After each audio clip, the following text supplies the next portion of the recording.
நான் கல்லூரி படிக்கும்போது ஒரு பையன் என்னிடம் காதல் கடிதம் தந்தான். நான் அவனை காதலிக்கலாமா வேண்டாமா என யோசிப்பதற்குள் என் வீட்டில் தெரிந்து என் கல்லூரி படிப்பை பாதியிலேயே நிறுத்தி ஒரு வாரத்தில் திருமணம் முடித்து வைத்தனர் என் பெற்றோர்.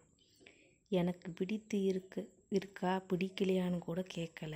நான் என்னம்மா என்று கேட்க, படிக்க அனுப்பினால் காதல் பண்ணிட்டு வர, உன்னால் எங்கள் மானம் மரியாதை எல்லாம் போச்சு. ரோட்டில் நாங்கள் தலை நிமிர்ந்து நடக்க வேண்டாமா? இதுதான் எங்கள் முடிவு. நீ மறுத்தால் என்னையும் அப்பாவையும் உயிரோடு பார்க்க முடியாது. சரி, இதுதான் என் விதி என நினைத்து கணவர் வீட்டிற்கு அடியெடுத்து வைத்தேன். முதல் 3 மாதம் நன்றாக போனது. என் பெயர் கவிதா. என் கணவர் பெயர் கார்த்திக். அவர் கூலி வேலை பார்க்கிறார். மாமியார் மட்டும்தான். மாமனார் உயிரோடு இல்லை. கணவருக்கு ஒரு தங்கை, திருமணமாகி 2 குழந்தைகள் உள்ளது. மாமியார் எனக்கு தலைவாரி பூ வைப்பது, அன்பாக பேசுவது, ஒன்றாக சாப்பிடுவது என நன்றாகத்தான் போய்கொண்டிருந்தது. எனக்கு முதல் குழந்தை பிறந்தது. அதிலிருந்து என்னதான் ஆச்சு என என் மாமியாருக்கும் என் கணவருக்கும் ரொம்ப ஓவராக நடந்து கொள்ள ஆரம்பித்தனர். எல்லா வேலையும் நான் தான் செய்யணும். அவங்க ஒரு வேலை கூட செய்ய மாட்டாங்க. சாப்பிட்டு டிவி தான் பார்ப்பாங்க. அவங்க பொண்ணு வீட்டுக்கு அடிக்கடி கிளம்பிடுவாங்க. ஏதாவது குறை சொல்லிக்கொண்டே இருப்பார்கள்.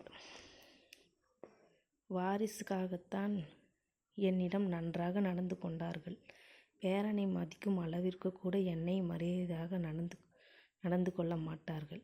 நீ வேணும்னா அம்மா வீட்டிற்கு சென்று விடு, பிள்ளை இங்கேயே இருக்கட்டும் என்று அடிக்கடி சொல்வார்கள்.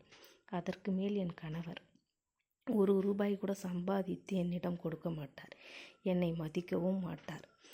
திடீரென்று சண்டை போட்டு மன உளைச்சலுக்கு ஆளாக்குவார். சில நாள் தாய் வீட்டுக்கு சென்று மன நிம்மதி அடையலாம் என நினைத்தால் அம்மா வீட்டிற்கு செல்ல அனுமதிக்கவும் மாட்டார். வீட்டு வேலை செய்யவும் பிள்ளையை பெற்று கொடுக்கவும் தான் என்னை திருமணம் செய்து இந்த வீட்டிற்கு அழைத்து வந்தார்களா? என்னத்தான் நடக்கிறது? என் வாழ்க்கையில் என யோசித்து தலைவலிக்கும். அம்மாவிடம் போனில் நடப்பதை சொன்னால் அப்படி இப்படித்தான் இருக்கும் திருமண வாழ்க்கை, நீதான் பொறுத்து போகணும் அப்படின்னு சொல்லுவாங்க. பிள்ளையின் முகத்தை பார், வாழா வெட்டியாக வந்துடாத. யாரும் உன்னை மதிக்க மாட்டாங்க. சொந்தக்காரங்க எல்லாம் என்ன நினைப்பாங்க? அவன் வேற கல்யாணம் கூட பண்ணிப்பான். உன் நிலைமை, உன் பிள்ளைமையின் எதிர்காலம் என்னாகும் யோசிச்சு பார்னு சொல்லுவாங்க. நடப்பதை என் அம்மாவிடம் நான் பேசுவதை அறிந்த என் கணவர் போனை ரெக்கார்ட் செய்து சண்டை போடுகிறான். போனில் கூட தன் மனவலியை பகிர்ந்து கொள்ள முடியலை.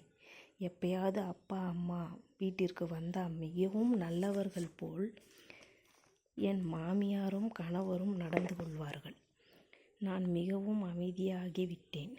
என் கணவர் சண்டை போடும் போதெல்லாம் அமைதியாக இருப்பேன். அதற்கு கூட என்ன அமைதியாக இருக்கிற என அதற்கும் சண்டை போடுவார். மன நிம்மதி போச்சு. என் வாழ்க்கையே நரகமாக போச்சு. இதற்கு யார் காரணம்? படிக்கும்போது பருவ வயதில் ஆண் மற்றும் பெண் இருவருக்குமே காதல் வரும். காதல் வந்தால்தான் அவன் மனிதன். இதை புரிந்து கொண்டு பெற்றோர் அவர்களை சரியாக வழி நடத்தலாம்.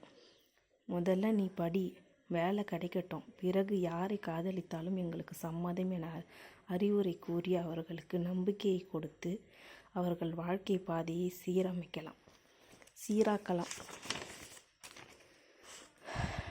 படித்து வேலைக்கு போனால்தான் காதல் பண்ணணும். உன் வாழ்க்கையை நீ பார்த்து கொள்ளும் அளவிற்கு நீ தகுதியாக மாறி பிறகு என்னிடம் வந்து ஆண் பிள்ளையோ பெண் பிள்ளையோ பேசுங்கள் என கூறி பெற்றோர் அறிவுரை கூறலாம். தவறான முடிவை எடுத்து அவர்களின் தற்கொலைக்கு தள்ளாதீர்கள் பெற்றோர்களே. இது நான் செவி வழி கேட்ட கதை. நன்றி.